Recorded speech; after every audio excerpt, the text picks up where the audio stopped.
Pero, dito ho mga kababayan, ipapakita ko lang ho ito mga boss chief amo, sir, kung ilang porsiyento ng mga mamamayang Pilipino o kapwa natin Pilipino ang gustong matuloy yung impeachment ni Vice Presidente Inday Sara Duterte. Kung dati daw ho mga kababayan nung bandang Marso 'no, ng taong ito ay meron daw pong 69% ng mga kababayan nating mga Pilipino ang gustong hindi, ang gustong matuloy ang impeachment trial ni Vice Presidente. Ngayon po mga boss chief amo sir, Abril, tumaas na po ng 5% pa.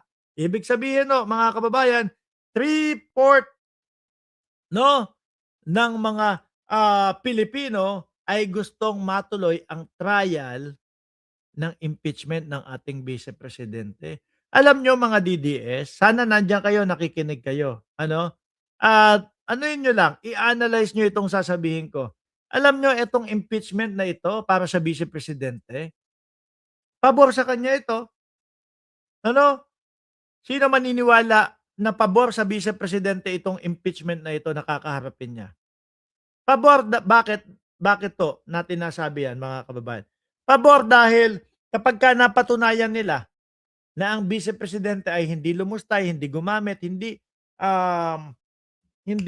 nagnakaw sa pera ng bayan, baka manalo ulit 'yan. Baka ano, matupad yung pangarap niya na maging presidente ho.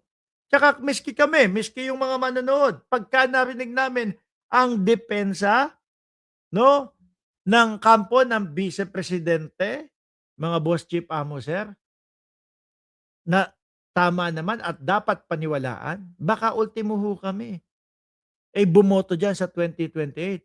Kayo naman mga DDS, pagka kayo pupunta dito sa channel namin, lalo na ganito, meron kaming mga banat, meron kaming gustong mga ipasagot, meron kaming sinasabi na, "Oh, ganito, ganyan, dapat ipaliwanag, et cetera, dapat ma-impeach si Vice Presidente." Kayo, kapagka narinig ninyo yung kanyang, depensa, puwede niyong gamitin yun sa pakikipagdebate o pakikipagbalitaktakan dito sa amin, 'di ba? Hindi, eh. Eto pong mga DDS, mga kababayan, mas okey na sa kanila yung tipo ho bang, okey na kahit hindi ko marinig ang side ng Vice Presidente, importante 'wag matuloy o 'wag ma-impeach si Vice Presidente.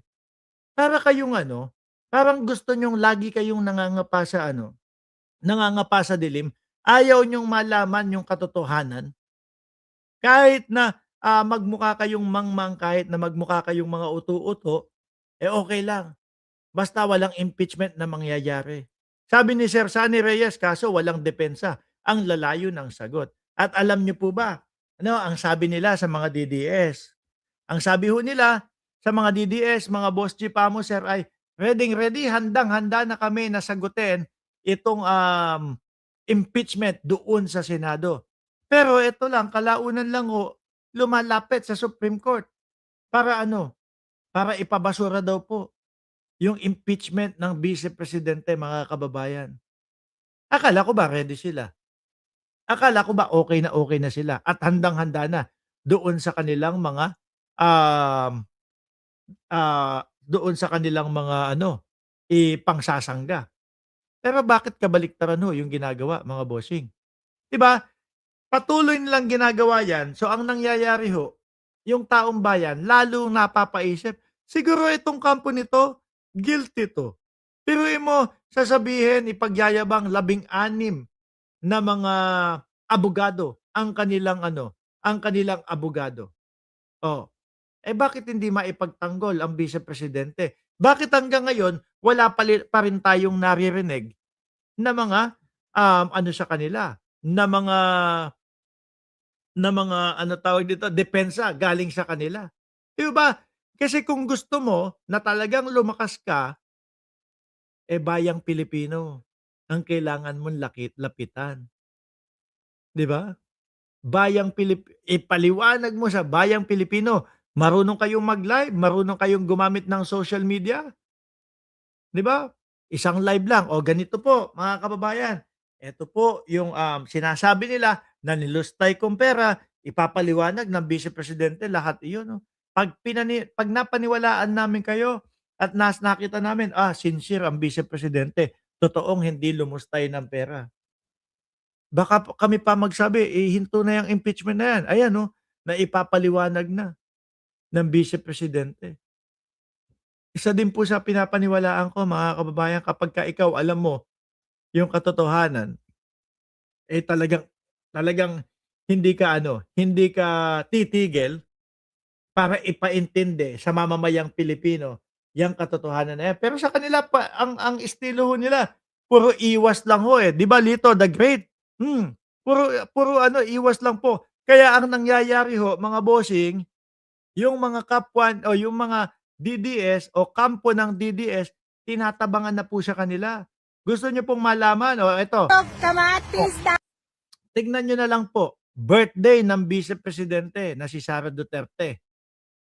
Ano po, ang daming handa, ang daming, inilatag na pagkain. Pero ilan ang pumunta? Parang kakaunti lang ho, mga bossing, 'di ba? Sabi ni Kimmy Barrera, hindi lang naman paglustay ang issue ng impeachment, kasama din yung grave threat. Ang dami ho.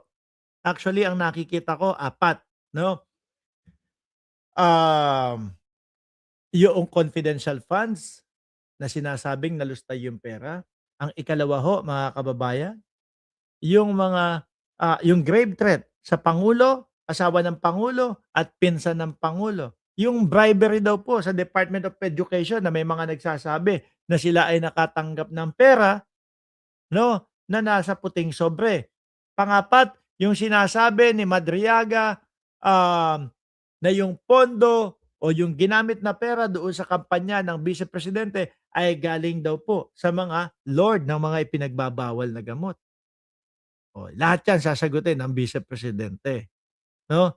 Pero miski po yung threat sa pangulo, dati na po silang ipinatawag ng NBI.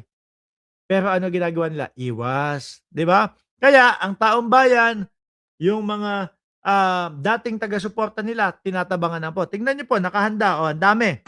Guys, ganito na po kahaba. Kompleto na po itong table natin.